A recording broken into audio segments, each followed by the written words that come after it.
Hi, எல்லாரும் எப்படி இருக்கிறீங்க? அம்மா வீட்டுக்கு வந்திருந்தேன். எங்கள் ஊரை சுற்றிலும் நிறையா சிவன் கோயில் இருக்குது. திருவதிகை, திருவெண்ணைநல்லூர், திருத்துறையூர், திருநாவலூர். எங்கள் சொந்த ஊரில் காசி விஸ்வநாதர் கோயில், திருச்சிற்றம்பலநாதர் கோயில் எல்லாம் இருக்குது. இந்த கோயிலை அமைத்து பல வருடங்கள் ஆனாலும் சமீபத்தில் தான் குடமுழுக்கு நடந்ததாக கேள்விப்பட்டேன். நீட் அண்ட் க்ளீனாக அவ்வளோ அழகாக இருக்குங்க. நல்லா சில்லுன்ட்டு காற்றடிச்சிட்ருக்கு. உங்களுக்கு ரெக்கார்டிங்லேயே தெரியும்னு நினைக்கிறேன். கோயில் என்ன ஒரு ரம்யமாக இருக்குது தெரியுங்களா? சிவபெருமனை கண் கொட்டாமல் பார்க்கணும் மாதிரி இருக்குது. நானும் எத்தனையோ சிவன் கோயில் போயிருக்கேங்க.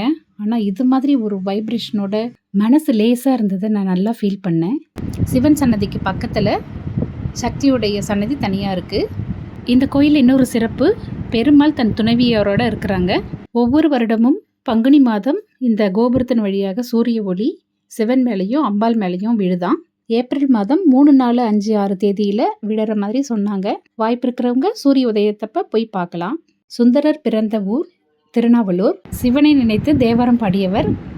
இவருடைய சிவப்பணிக்காக சிவபெருமான் வெள்ளை யானையை அனுப்பி கைலாயத்துக்கு வரவழைத்து காட்சியும் கொடுத்து முக்தி அடைய செய்தார். பிரதோஷம் அன்னைக்கு உங்களோட நான் ஷேர் பண்ணிக்கிறதுல ரொம்ப சந்தோஷப்படுறேன்.